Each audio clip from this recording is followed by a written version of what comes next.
বাংলাদেশে যে সমস্যাগুলি আছে মানুষের দৈনন্দিন জীবনে চলতে ফিরতে যেরকম বিদ্যুৎ, গ্যাস, খাবার এগুলি সব হাতের নাগালের বাইরে চলে যাচ্ছে। এখন সাধারণ মানুষের কাজ করে যে সেটা কিনতে পারবে সেটা অসম্ভব। এখন কি করণীয় উচিত? সরকারের যেটা করণীয় সরকার তো করবে। আমাদেরও করণীয় উচিত যেরকম বেশ রাজনীতিবিদরা যদি বেশি করে, বিশেষ করে বাংলাদেশ জামায়াতে ইসলামী বা সরকারি দল বিএনপি যারাই এটা গ্রহণ করে ভালো হবে। যেরকম বায়োগ্যাস প্ল্যান্ট সেখান থেকে সিএনজি করে এলপিজি গ্যাস দৈনিক ২০০ বোতল গ্যাস যদি করতে পারে এ অন্তত আ ৫ টন করে বর্জ্য লাগবে দৈনিক। তো বাংলাদেশে বর্জ্যের অভাব নেই। যদি ঠিকমতো কালেকশন করে তাহলে দৈনিক ৫০ টনের উপর বর্জ্য পাওয়া যাবে। যদি সরকার বা যারা এই উদ্যোগ নেয়।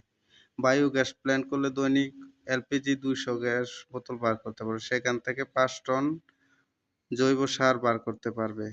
আবার ওই থেকে মিনি পাওয়ার স্টেশন করতে পারবে যেটা দিয়ে ওই গ্যাস প্ল্যান্টের বিদ্যুৎ এবং আশেপাশের গ্রামেও দিতে পারবে। এখন সরকারের আর বেসরকারিভাবে যাদের টাকা আছে যে এখন তারা যদি ইনভেস্ট করে তাহলে এই প্রজেক্টটা কোনো ব্যাপার না। যে চাইনিজ টেকনোলজি আছে যে দুর্গন্ধ ছড়াবে বাতাসে সেটাও না। তারা এটাকে বিশুদ্ধ করে তারপর ছাড়বে। চাইনিজ টেকনোলজি ব্যবহার করলে চায়না আমাদের সহযোগিতা করবে অবশ্যই।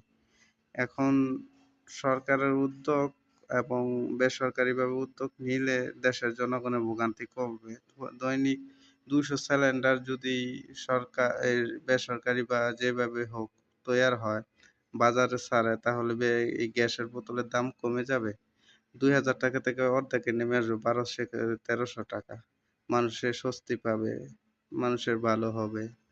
এটা যদি এভাবে ভাবে আমি মনে করি দেশের জন্য ভালো। এখন সরকারের উদ্যোগ বা অন্য দলেরা যদি চায় জনগণের সেবা করবে, তারা জনগণের সেবার জন্যই রাজনীতি করে তাহলে ভেবে দেখতে পারেন। বায়োগ্যাস প্ল্যান্ট এখন বর্জ্য সমস্যার সমাধান হয়ে যাবে মানুষের এখানে পালানো লাগবে না। বাংলাদেশে যারা তরি-তরকারি পচনশীল যত বর্জ্য আছে সব এক জায়গায় রাখবে সেখান থেকে নিয়ে আসবে। তাহলে তো আর কোনো সমস্যাও নেই। এখন স আ শুধু সৎ নিয়ত আর উদ্যোগের দরকার। এখন আপনারা আমি দেখেন তেমন গুছিয়ে কথা বলতে পারি না। তবে শেয়ার করে দিয়েন, ভালো লাগলে লাইক করেন। এটুই। আমার দেশটাকে ভালোবাসি, দেশটা যে ভালো থাকে।